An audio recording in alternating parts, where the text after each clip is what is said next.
Thanks for joining us for this event. My name is Kevin. I'm one of the event hosts here at Powell's Books. And before we begin, I want to encourage you to check out our lineup of upcoming virtual events by visiting our website at powells.com. If you don't already do so, please follow us on social media, on Twitter, Facebook, Instagram, and YouTube. Tonight, we're very excited to welcome Kristin Henning in conversation with Damon Young.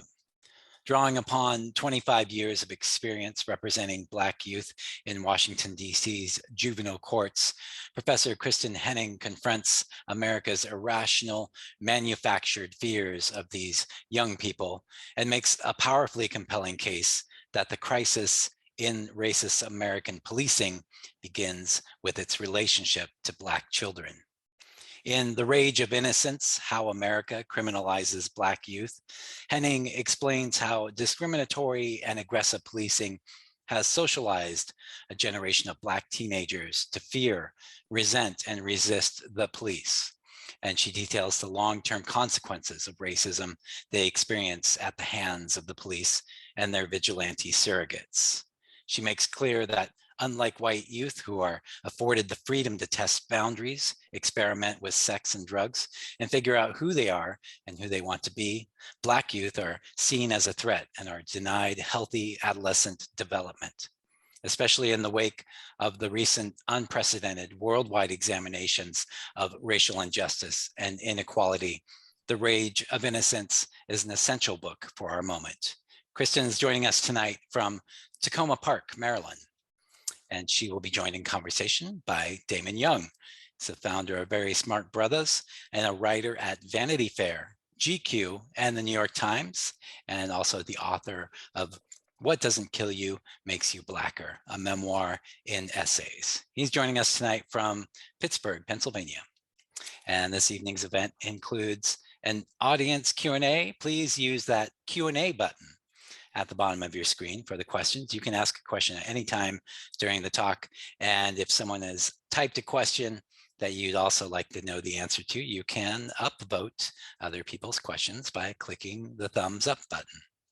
Most importantly, please support Kristin and Powell's by purchasing a copy of her book, the book, The Rage of Innocence, How America Criminalizes Black Youth. There'll be a link to that in the chat a couple of times tonight, as well as a link to Damon's book. Damon, Kristin, it's so great to have you with us tonight. All right, thank you for having us. Yeah, it's a pleasure. Okay, I guess he's gone. Yes. Over to you. David, for right. We just can't see him anymore. He's out there. Okay, yeah, he's gone. He said he's going to disappear. He just disappeared. Pretend he like will swallow up an event horizon or something. But good to see you. Good evening. You too. Good evening. Thank you so much for joining me. I love being in conversation with you. So, this is my pleasure. It was great reading your book. It took a couple days. It's a pretty thick, but it's funny though, because it's a thick book and it has a lot of information and a lot of story, a lot of data, but it's readable. And often, the larger books that I won't necessarily say wonky, but that rely on so much data and so many statistics aren't as readable sometimes, but you have a way of weaving narrative, weaving story, and also using the statistics to tell, I guess, just a larger story. Right. And also, including and inserting your own personal story in that as well, and your experiences. So it was a really, really, really robust, really good read. Thank you so much for that. I mean, that's the highest compliment, because really that was one of my ultimate goals, is to tell this story. It's such an important story in a way that anyone could pick it up. So young people, intellects, whomever, but that there's something in it for everybody. And more than anything else, I really wanted to give voice to the young people that I have been representing for the last 26 years, as well as dig a little bit deeper into some of the stories that we've heard about Black children in the country who have been criminalized. And so you're absolutely right. It was very intentional to weave the stories, the narratives in with that data and that research. And it's a text that puts, so much of what we've experienced in just the last like 5 years, all in one place. Yes. Where and even while I'm reading it, I'm remembering cases and things that took the country by storm that I've forgotten about. Right. Jordan Davis, right. for instance, exactly is a name that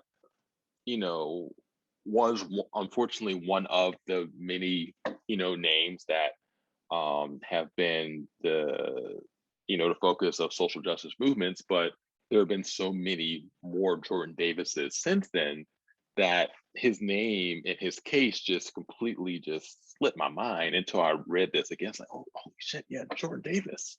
Right. He gets The killed for like loud loud music. Yeah, exactly. Loud music. Yeah. Mm-hmm. Absolutely crazy. And I got to say, going back and revisiting some of that stuff, one, I was looking for nuggets that I didn't know, right? So this idea is, okay, let's go back and let's look at some of these cases, some of these high profile cases, Tamir Rice, Jordan Davis, Jordan Edwards, right? Mike Brown, let's look at some of those and see what those cases teach us and what they tell us. And then for me, when I'm looking at it from this lens, this notion of the criminalization of Black youth and the over-policing and hyper-surveillance of Black children, then what am I looking for? What are the cues? What are the themes? And we find just themes that just run through the stories. And then marrying that, one of the things that I really did not want to do was to have a book that was only those high-profile cases that appeared in the news. And largely because I didn't want people to think, hey, these are just the outliers, right? And then you can discount them as those cases who made the media. But I put it in with my own cases that I still represent children to this day in the nation's capital. And so much of that is happening. We just don't hear about it in the news.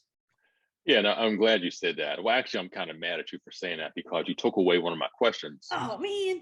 I planned for that to be maybe the third or fourth question I was going to ask you, just about the infusion of so much data and yes. I guess what your process was in deciding to include so much. What the I guess how you came to that sort of intentionality, but you just explained it.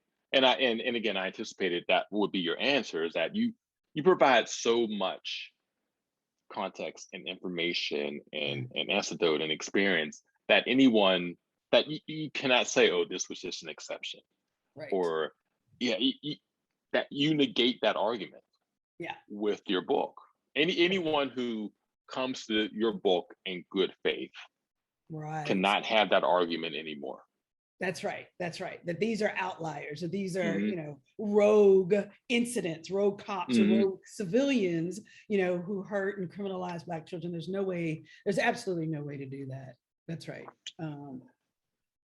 And the other thing I'll say about the selection of how to do it is I had themes that I knew I wanted to cover, right? Like I knew I could not talk about the criminalization of Black children without talking about police officers in schools. So what were the stories that drive that narrative? That's Shakira, the girl who was yanked out of her seat, right? That's my clients. There are a couple of stories that are from my clients. I wanted themes about trauma, the trauma that children experience at the hands of police. I wanted examples of, the impact on the Black family, right? I wanted that. And so, and without fail, every single theme that I thought should be explored, there were multiple stories that could cover that theme. So that's part of the selection as well, though. Okay. Yeah. And again, I read it and I was just blown away. And, I have to admit, one thing that kept recurring for me was my own experience. So not necessarily as a person who was a victim of this sort of violence, but a person who enacted it, not in a literal sense, but in emotional and maybe even more of an existential sort of violence. And I'm thinking back to my first real job after college. I was teaching high school English at Wilkinsburg High School in it's a suburb of Pittsburgh. And Wilkinsburg at the time was the worst school district in the state, and also the blackest school district in the state. I think the entire district had 5 white students. Wow. The entire district, not just the school. Yeah, an entire district. Wow. Had 5 white students, 5 or 6 white students. And to just give you more of a context, in Pittsburgh and in the surrounding Pittsburgh area, my understanding of race growing up in Pittsburgh is of a racial binary, where I have to actually train myself that everywhere in the country is not like Pittsburgh, because Pittsburgh is very, statistically is very black, white, and we don't have a large Latino community or a large indigenous community or a large Indian American community the way that other major cities do. Right. So when I say that there were 5 white students, it doesn't mean there were 5 white students and like 100 Latino students. That just means there were 5 white students, maybe 1 Latino, and everyone else is black. Okay, in the district. Okay, so again, this district had a reputation, and I'm 22, 23 years old, walking in there, and I brought that with me. I brought that reputation with me. I brought the reputation. I presume that these children, I was envisioning the first 15 minutes of Lean On Me. Wow. That's what that was what you had been conditioned to look for. That's what I had been conditioned to look for. That's right. Right. And of course it feels ridiculous to say this out loud, but these were just kids. Right. The same snotty nose, weird, awkward, nerdy, insecure, pimple-faced kids that you have in every school in America. Yep. Right. And I guess I'm bringing this up because that narrative is so strong that, I'm 22. I was 22. I wasn't 42 as I am now, but I still was conscientious enough to be aware of, the criminal justice system and racism and all of the stuff that creates a stew of, of injustice that we exist in, that we marinate in today. And it still affected me. I had to remind myself, like, yo, you are doing the same thing that you complain about white people doing to you. And you're doing it to these kids.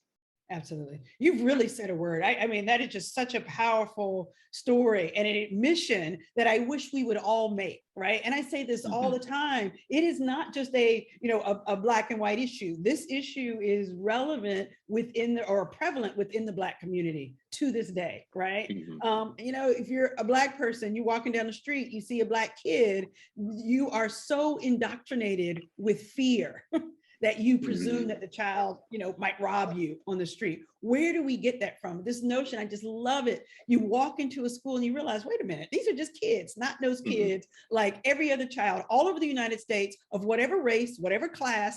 And the research shows like the basic features of adolescent development and childhood are the same all over the world, even internationally. Kids act like kids wherever they are. But we have a way of labeling Black kids as dangerous, as violent, as threatening, for doing what average kids do, what all of us did when we were kids. So it's a powerful word that you are willing to acknowledge and admit that looking back on your 22-year-old self or 23-year-old self.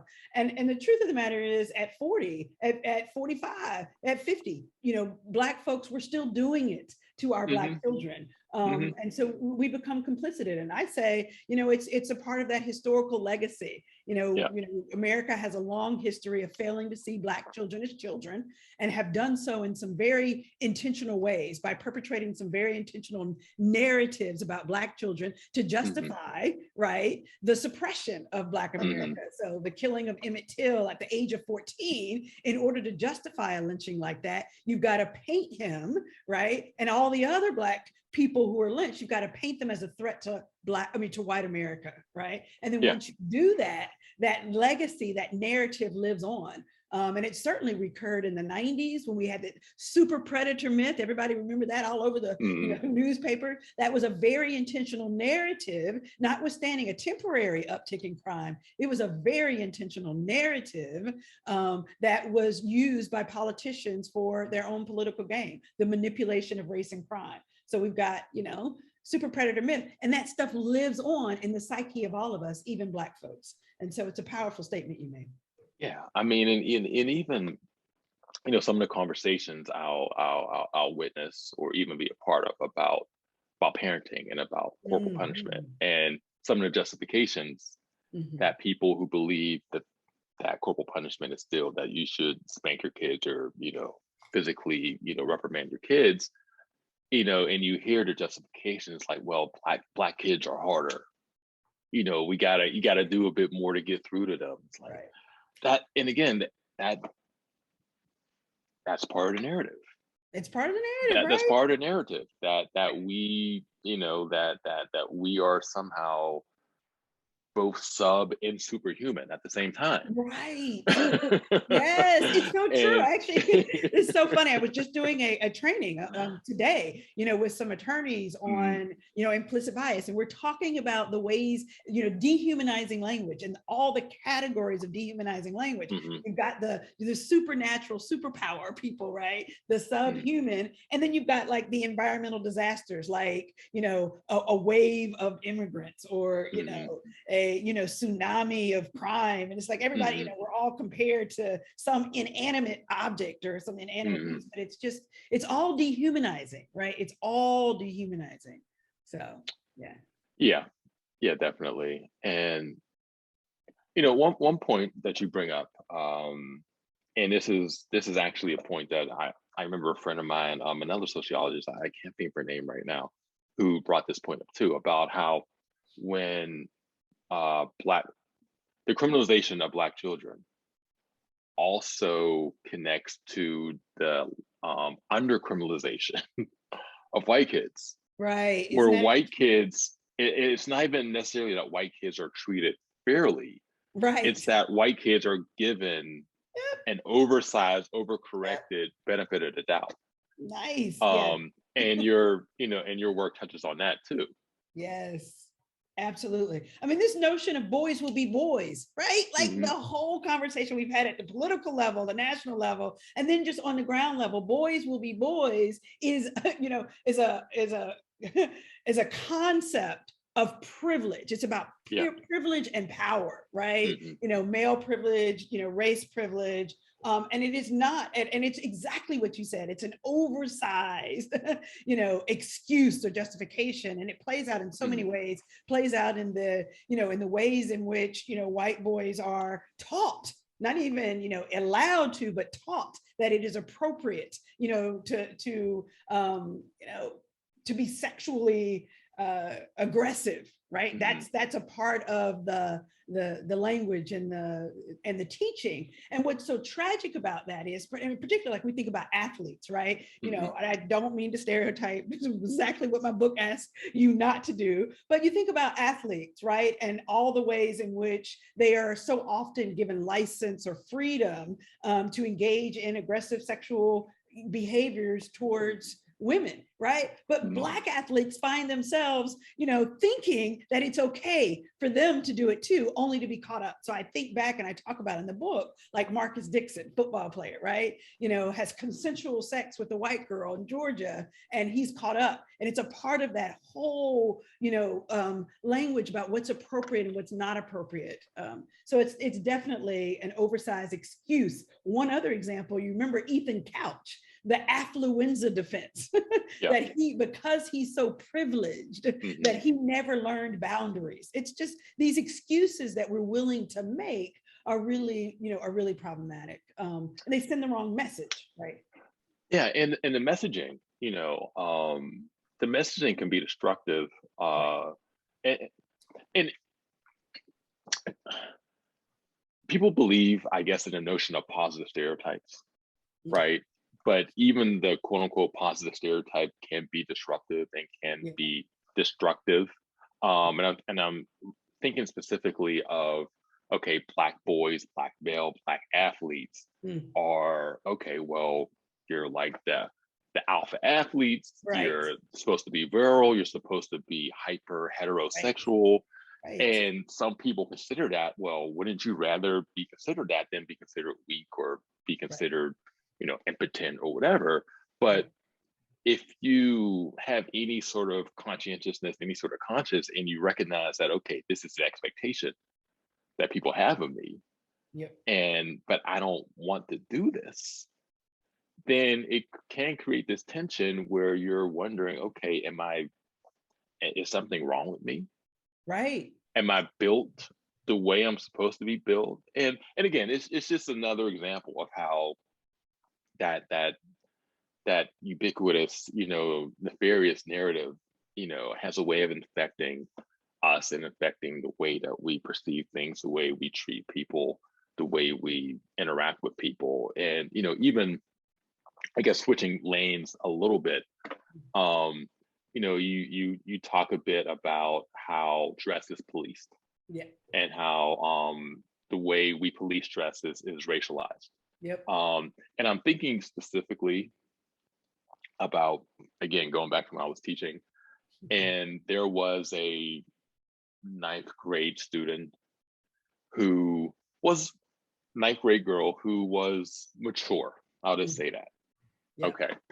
And she was wearing a dress or whatever, and she had gotten in trouble because I guess one of the teachers said that she was distracting the male students. The boys, right? Yeah, She's the boys. Distracting the boys. Yeah.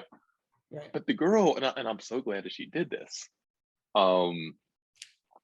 she remarked that, you know what, you're talking about me, but this girl is wearing the exact same thing that I am. Oh, there you go. and she was right. It was a girl who was, I guess, wasn't as mature, didn't have the same sort of body, but was wearing the exact same thing. But because of this girl, nothing this girl could control, she was treated a different way. And, you know, it's the sort of thing where if you get thrown out of class, then you get written up, and you get written up enough times, then it can become a legal thing.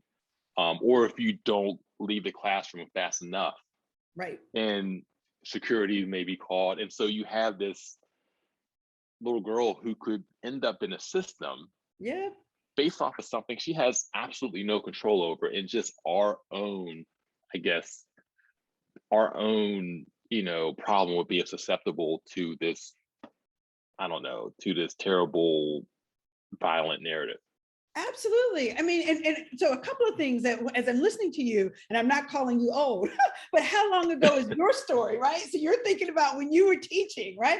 So one of the great things about, you know, this book is I've been able to engage with a number of young people, right? And young Black girls in high school, and, you know, recently graduated and now in college, and they tell the same stories today. Right? Tell the very same stories. And I actually even cite in my book a recent report by the National Women's Law Center that did a report on dress coded, right? So there's so much of that is still happening today. And what I loved about the way you're speaking about it, like we're leading these children, you know, into, I hope and pray that young girl doesn't end up in you know, engaging in some sort of delinquency, but understanding that the narrative, exactly what you said, the narrative that we give to girls is so negative that the collateral consequences are so far reaching. So now she's embarrassed, right? So you've now labeled her as the problem child, right? She then potentially has the risk of feeling bad about herself. So then she leaves school, leaves class because she's been ordered to. Then do you want to come back? Psychologically, do I even want to come back and be in that space? And then, you know, it just, those kinds of things seem so inconsequential in the moment to a teacher. Well, I can see your butt cheek, so I'm gonna need you to go home because you're wearing booty shorts, could spiral into, well, I'm gonna leave school and I'm not coming back. And then you've got a child who's out there without the education, without the support in critical stages of their development. And then they end up, you know, in the delinquency system for real because we haven't supported them. And so it's just, and the stories are still rampant today. Girls talking about that. And one thing that I remember learning from your book, and this isn't even like a remembrance like Jordan Davis, but something I just wasn't aware of at all, was, I guess, the genesis of adolescence, and not the concept, not necessarily adolescence, but it being named and labeled a thing, and how that stemmed from whiteness. From and the need to and protect privilege. whiteness. I had no idea about that.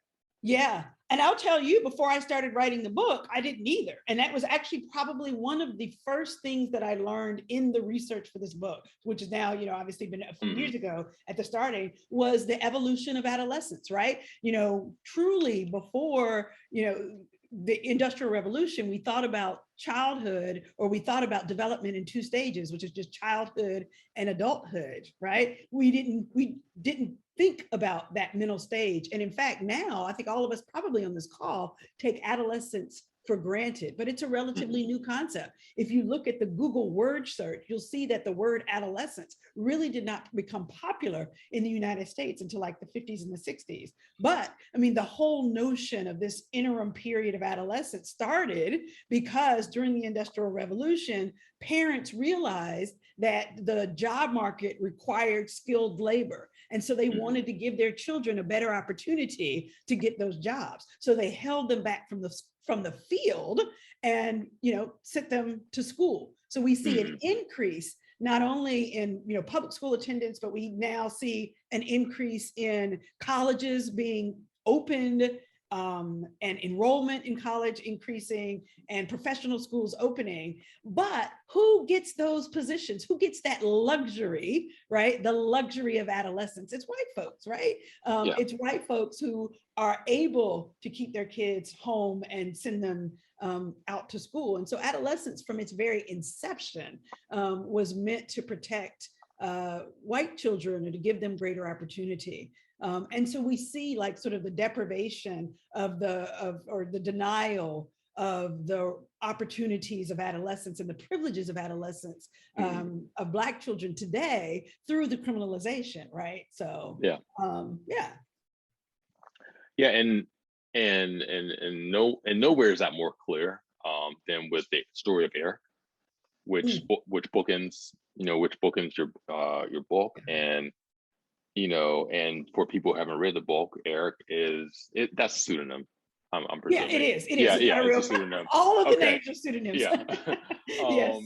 Eric is a kid who, smart, curious kid who decided to do an experiment at home one day and put some chemicals in a I guess a pop bottle. Right. And just to see, what would happen. Something I've done a million times, where I put baking soda and like Coke and vinegar in a bottle and just to see what happens. And so he took it to school, and it goes through the metal detectors, and they see it, and oh wow, you brought a Molotov cocktail to school. And then from that point, he's in the system. He gets arrested. Yep. You have to represent him. Yeah. 9 months. And this kid didn't even realize he had brought it to school. Had no intentions of blowing up the school or causing any violence, but just because of, and I think I read a tweet. Actually, I think it was Ta-Nehisi Coates who said this about the difference between how Black people and white people regard it, where we don't get the benefit of the doubt that they do. Ever. Yes. Yeah. Exactly. And so this 13-year-old kid just does not get that. No one believes him. No one trusts him. He does not get the benefit of the doubt. And I think about him. Yeah. And I think I can't help but also think about my white neighbors. Mm-hmm. And there is a couple that lives close to us who are very close to us, and like both my wife and I are around the same age as they are. They have a young son, and we have young children. Their son is a little bit older, and how their son plays around with toy guns. Right. To this day. Their son plays with toy guns. In fact, I know that they actually take him to a shooting range. Oh wow. And let him shoot. Okay. That's and level. and again, that's something that we would never, ever, ever, ever, ever do. with our kids is we don't even bring water guns right into the house because we just read too much and know too much, and we just, as innocent and as kind and as nice and as good-hearted as our children are, and we hope continue to be, we know that the chances of them not getting the benefit of the doubt are great. Absolutely great. And it's just, again, just underscoring in every single way the privileges of adolescence, right? Mm-hmm. So the privilege of adolescence, meaning being able to live and enjoy and play. You know, in the book I talk about, there's actually research on the benefits of play. You know, the obvious benefits include the, you know, physical exercise, right? But it's also, right, strategic thinking. How do you want to play, you know, with your toy gun, right? It's also about social skills, developing interpersonal skills with the other kids that you play with, right? It's leadership skills, it's empathy, it's all these things that people learn, that young people learn through play, right? Yeah. It's really, really important. Outdoors, sun, we need our kids to be outside in sun. And of course, right, we send our kids out you know, without that toy gun, but still, you're still afraid as a Black parent of what might happen, even, you know, with a cell phone, a toy of some other kind of toy. There's actually a study, right? And, you know, I talk about in the book, where children as young as 5 years old have been misperceived, you know, holding, let's say, a baby's rattle, have been misinterpreted to be holding a gun instead, right? So any object that the child has. So this is what we're talking about, the deprivation of the fundamental privileges of adolescence, right? Of play, of childhood. It's really, it's a much more, I think, impactful and detrimental than people think. And you know, and knowing all of that, and this is a question I've had even before I read your book, is how do you educate children, Black children, about this without crossing over into respectability? Yeah. Oh, right. Oh, that's interesting. Because if you say that, oh, you need to dress this way or dress that way, then this is respectable. This is you trying to tell them that they could put on some sort of behavioral deodorant that'll make them more, you know, make them look safer or whatever to white people. But at the same time, we are aware that there are certain behaviors, certain activities that if Black children do them, they will be considered a threat. They will be considered violent. They will be considered with ill intent. And so it's a tricky balancing act. And I'm, you know, I have two young children. I have a 5-year-old, 2-year-old. I'm still trying to figure out how to, I don't know. Yeah. How to hit that fine line where I'm not. Absolutely. Yeah. Yeah. I mean, I try to write about that, you know, trying to gather, you know, sort of both narratives and anecdotes, but then what's the research say? I mean, and it's exactly as you say, there's such a really delicate balance between teaching your children survival strategies, right? On the one hand, there's also the need to prepare, sort of the research talks about preparing children for these, it's not exactly what the research is, but the disorienting moments, the inevitable encounters with racism. So you want your children to know these things are going to happen, but you want to be able to tell them about it in a safe space so they don't get shocked by it.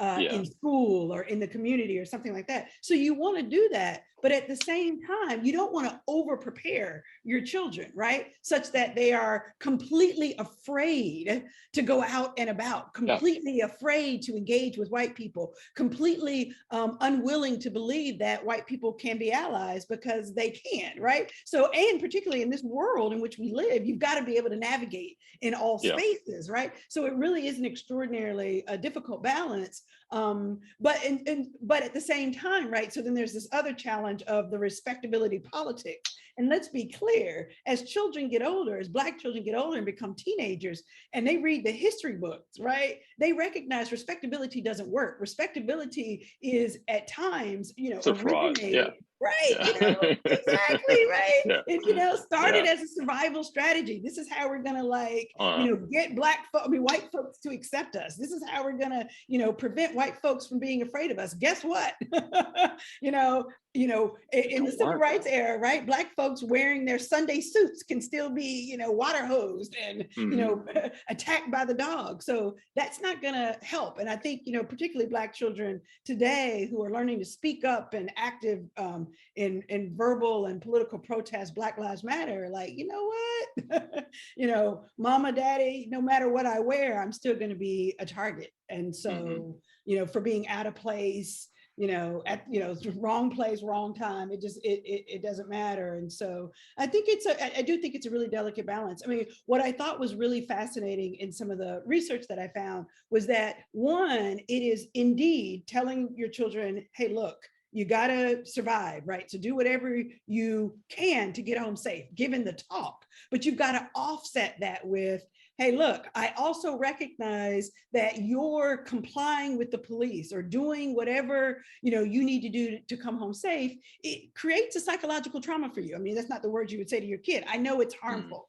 And I know, you don't feel like you should have to be subservient. And I want you to come home and let's talk about that, how that made you feel when you had to comply and do whatever the officer said, and then offsetting that with positive affirmation for that Black child, evidence of Black achievement over and over again. This space, you had to do that, but that doesn't make you less than. That doesn't make you, just because you had to do that doesn't make you less worthy. So it's interesting. It's interesting stuff, difficult. Yeah, I'm thinking that the optimal strategy, and my answer could change 3 years from now, 3 months, 3 minutes from now, is to have them prepared for it, but not anticipating it. Ooh, good. That's a nice balance. Yep. But we'll see. Yeah, we'll see how it goes. Yeah. So your book, the title is The Rage of Innocence. Yeah. It could have very easily just been fuck this shit. It could have been America is racist as hell. I did not want to do that. Yeah, a lot of potential titles to choose from. So why The Rage of Innocence? So it's so funny, Damon. I've heard you on book talks talking about the title of your book and how your publisher, right? Exactly. There are certain things that will not be allowed. I got to tell you, what's so interesting about the title of my book, I originally, this is not even all that I didn't think was controversial. I now know otherwise, but I wanted the book to be called Arrested Development from Emmett Till to Tamir Rice. So on all kinds of levels, I got, pushback. That was truly, I thought, going to be the title of the book for years. And I was told, well, one, the television show, which I knew nothing about. That's just not my show. So I didn't know about the television show. I was told very pointedly by multiple people, you would not be naming your book Arrested Development. But then in addition, this is what was really a shocker, Damon, was that my editor said that there are people who will not know Emmett Till and Tamir Rice. And that if you want this to be a mass press book, a trade press book, then you're not going to use those names. So that was a shocker. That was a huge, how do you not know, Tamir Rice and Emmett Till? But so I had to own that. So then we began to look for other titles. And so this title comes to my mind, The Rage of Innocence, obviously a play on the Age of Innocence, but The Rage of Innocence for me is the rage that every one of us should have anytime any one Black child is deprived of the right to and the privileges of adolescence. But of course, there are a lot more nuances to the title, one of which, is the rage that Black children have when they're told over and over and over again that they're bad, that they're criminal, right? That they're out of place, right? And so, like any self-respecting human being, right, with dignity and any ounce of self-worth, you push back on those labels. You resist those labels. And young people, adolescents, what do we know about them? They're impulsive, reactive, emotional, they're fairness fanatics, right? And they're not going to have a reasoned and articulate officer I don't appreciate the way you're speaking to me and treating me, right? It doesn't happen that way. So it's going to be that, what you said, right? F this shit, right? Like it's just like, screw it, right? And so it comes out that way. And then they, and it sounds like rage. It sounds like, the anger that it is, but it's a healthy anger. It's a healthy pushback. And we should allow our Black children to speak out. And they're speaking out no different than a white child, right? But that is perceived to be threatening and dangerous and violent. And so that's really what the title is about. So you conclude the book with some strategies on, what needs to be done, from education to incarceration, police, and all that. But I particularly appreciate how you chose to bookend or conclude, not even conclude, but update the story of Eric. Oh, because when I'm reading the book, and you start off with Eric, and I have a sense of dread throughout, because you don't really come back, and I'm thinking, okay, what happens to Eric? I know she's going to come back eventually and say what happened to Eric. Is Eric in jail now? Is Eric in a system? But Eric is thriving. He's 22, 23. He's a young man. He's into activism. He's also a talented chef. Apparently, or has an interest in that. Yep. And so what can you take me through the thought process and ending the book with Eric's story? Yeah. So what's so so here's the deal. As we've been talking about, the entire book is driven by stories. So this research and the data that I taught is all layered in narratives about real children. And so the truth is that I actually wrote chapter 12 without the intro story. Right. So, chapter 12, as you say, is a lot of sort of solutions or ideas about how we move forward on this. And I kept sitting on it. I had so much anxiety. I was like, this whole book is about stories.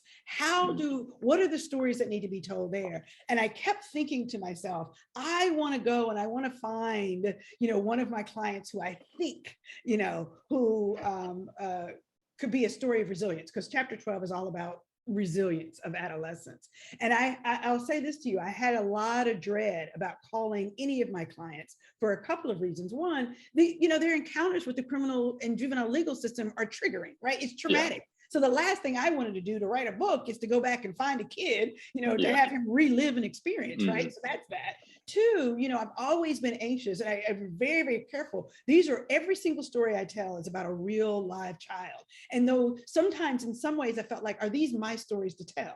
Right. So even Tamir Rice's story, right. Jordan Davis's story, like, are these my stories to tell? So I had to be very careful with that whole narrative. And so, part of it was the dread of like, I don't want to go back and see him and have him be disappointed in the way I told his story. But finally, literally the Spirit just spoke to me, just pick up the phone and call him. And I called him, and it was the most, I think, just sort of emotional and cathartic moment of us reconnecting. And I reconnected with his family, his sisters, his mother, and I went over there, and it was a story of resilience, right? It's a story of Black resilience in a way that was just so extraordinarily moving, right? And so when we talk about, what's the way forward, one of the ways forward is remembering that, Black children are resilient, but they're resilient only if we provide them with the help and the supports that they're entitled to, as a human being in this country, right?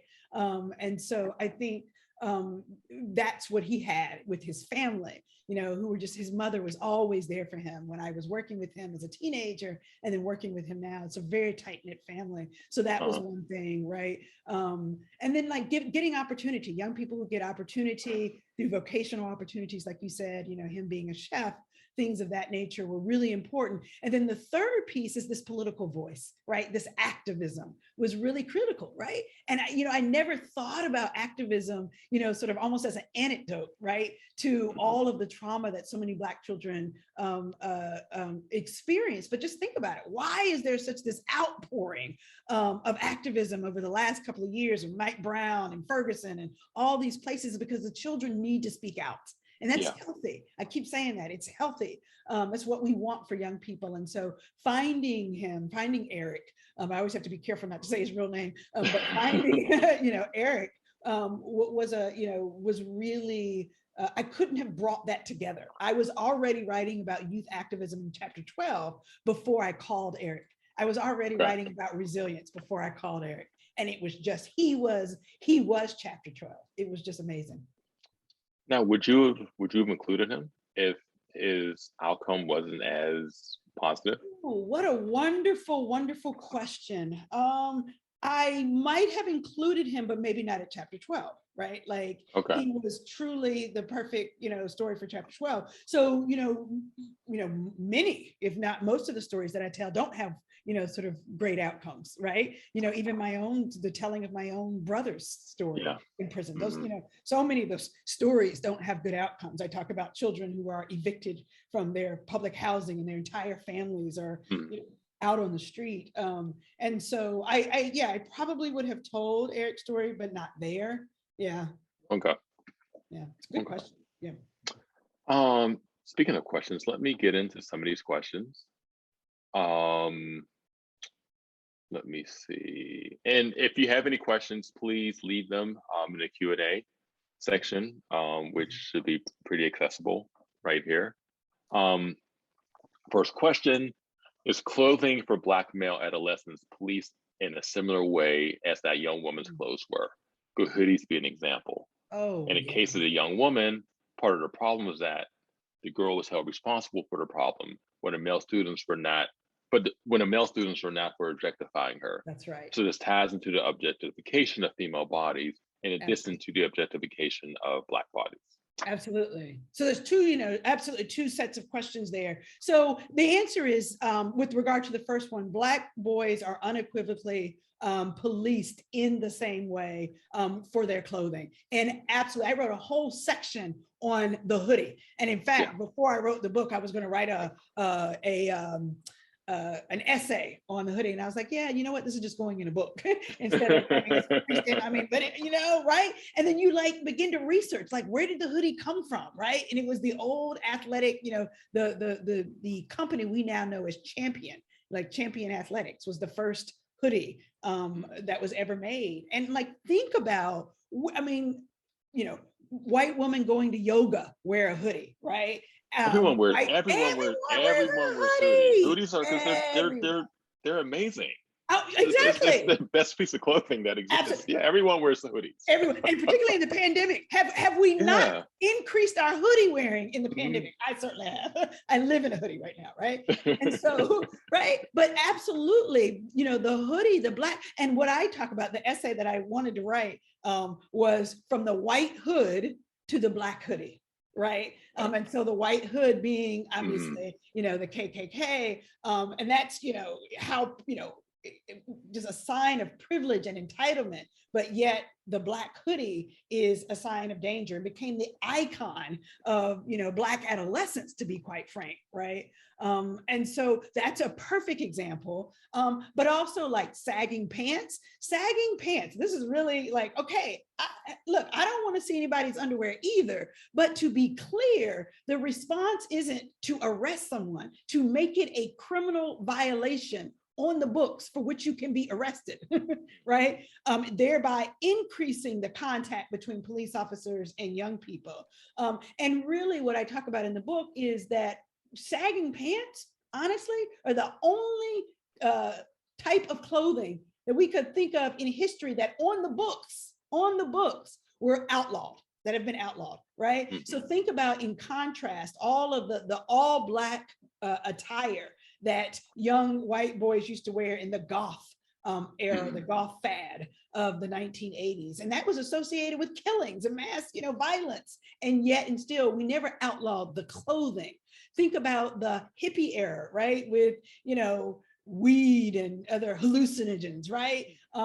And we didn't outlaw tie-dye shirts. Even more contemporary, think about the Doc Martens, the steel-toed Doc Martens with, red and blue laces for shoelaces, right? Associated with, white power and white supremacy groups. That's never been outlawed. We only outlaw that fashion statement that is associated with Blackness and in some cities. And then enforcement, think about it. Who is the most famous sagger, pant sagger in the country? It's Justin Bieber.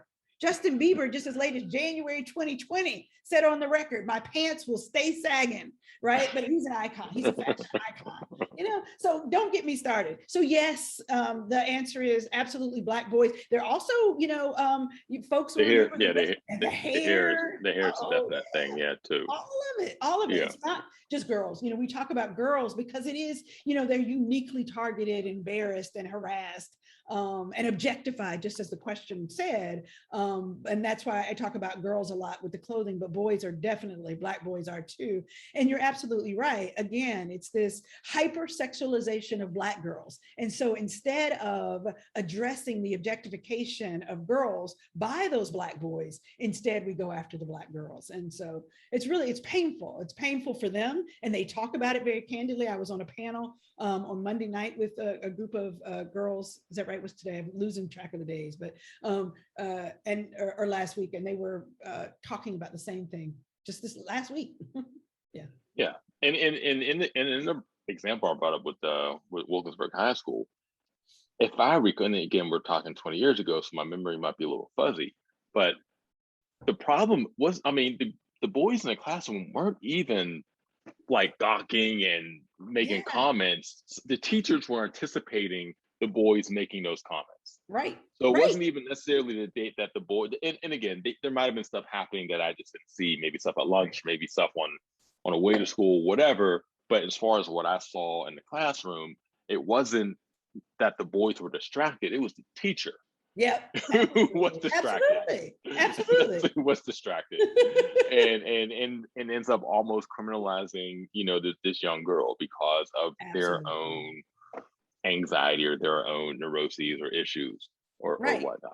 And they're buying into the myth, the hypersexuality, the Jezebel, all of it. Yeah. Yeah. Subconsciously. Yeah. And the criminalization of the, you know, of Black male attire, you know, doesn't stop at adolescence. It, you know, we've seen a million times like the nightclubs that have the no sports teams, no sneakers, no oh my goodness, no sagging pants, no hoodies, no whatever. And again, a club should be able to enact a dress code. I get that, but these are very racist. Won't even say racially coded, but racist dress codes that are intentionally constructed to keep certain people out. And then in some of these instances, you'll have white people who will go in wearing a hoodie, who will go in with the saggy pants, and they'll let them in. Absolutely. Right. Like literally while they're not letting the Black kids in, the Black men in, and let the white guy in who's wearing the exact same thing. Yeah. So that's a thing that definitely happens. Let me see, there's another question. Can you say a bit about how criminalization of Black adolescents impacts identity development? Yeah, so I love that question. I don't know who the anonymous attendee is, but I have a whole chapter 5, on literally called The Politics of Adolescent Identity in Black and White, because it is such a critical issue, right? And it's, you know, we've alluded to it throughout this conversation in bits and pieces, but the notion of even the title, The Rage of Innocence, right? You know, it's what happens, right? Your identity gets formed against the backdrop of being told over and over again that you're bad, that you're criminal, that you don't belong here. And what does that do to anybody's psyche? And so what's so critical about the question about adolescent identity development, why it warranted an entire chapter, is truly identity development is one of the single most important things that happens during a child's adolescent years, right? Mm-hmm. It is the first time you're beginning to become aware of yourself, you know, who you are, what you can become, and how you situate yourself in relationship to other people, right? It's the first time in your developmental stage where you begin to really care about in an intellectual way, you care about what other people think about you, right? What teachers think about you, what your peers think about you. And so these negative messages, right, that you get, undermine your ability to thrive, right? So this notion, we talked earlier about parents and this absolute critical need during these adolescent years to affirm Blackness, right? To affirm Black history, to affirm Black achievement, so that the child, while they're getting these negative messages from society, from the media, from school, from discriminatory encounters, they're getting these negative messages, they've got to be offset or buffered almost immediately by this reminder that you are Black, you are beautiful. And so part of the whole Black power movement back in the day, the fist and all that was really a reclaiming of identity. And so we might not do it as boldly and proudly, but as a parent, it's essential to do it daily. And so like in the school systems, the importance of Black history as a part of the curriculum, is it really not just a political conversation. It's about healthy adolescent development. It's about, so the racial socialization, right? There's the big word. So I really try not to use, a lot of big words like that in the book, because I want it to be plain language, but it's about the parents have the primary responsibility of socializing their children around racial identity. And it's important and healthy. So teaching your children Afrocentrism and Black history as a child really protects them as they grow up and then hear counter narratives. And so you want your children to be able to hold two opposing realities in their head, that white people or society may see Blackness as bad, right? But that, my family and my community sees Blackness as good.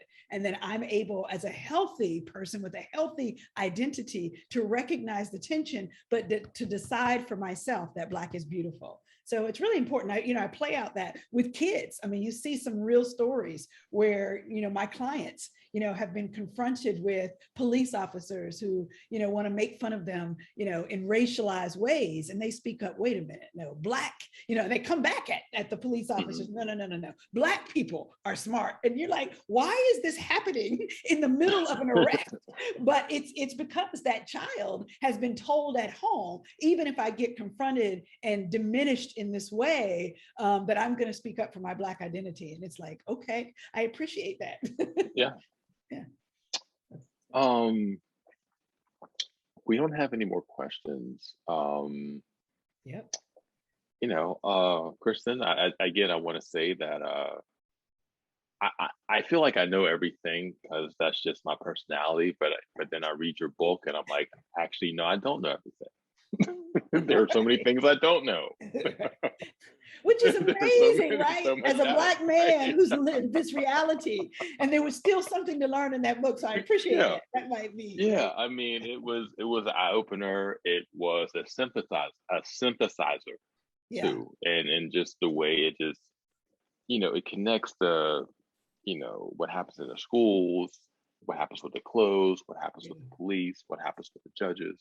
Yeah. On the back end. And I mean, it's an amazing book. And I think that going forward, it's going to be one of the essential texts of this period, when people want to understand, okay, why is this happening? Why are children being treated this way? Why is the criminal justice system this way? Then your book is one of the books. Well, I appreciate that, Damon. That means a lot coming from you. So respect all of your work. So I really appreciate that. Thank you. Thank you for being in conversation. Thank you for writing it. Thank you for writing this. Thank you so much. Thank you. And Powell's Books for hosting us. And please buy Kristin's book, which you should have it next to you. I know it's all in the back and whatnot. All in the back. It should be right next to you so you can hold it up and do all of that. You have it like way in the back. Yeah, there it is. All right. Well, thanks, Kristin, and thanks, Damon. Great talk. In the chat box right now, I'm putting a link to the book again. So click on that. You can buy Kristin's book from us. And This event was recorded and will go up on our YouTube page tomorrow. If you haven't been to our YouTube page, you can check out all of our past virtual events. Lots of great stuff on that page. And right there is the link to our YouTube channel in the chat as well. So Damon, thanks a lot for being a part of this event. Kristin, congrats on the book. Thank you. Very important work. And thanks for being with us. Thanks everyone for viewing, and have a great night. All right. Good night, everyone. Take care. Be well. All right. Thanks, Kristin. Bye-bye.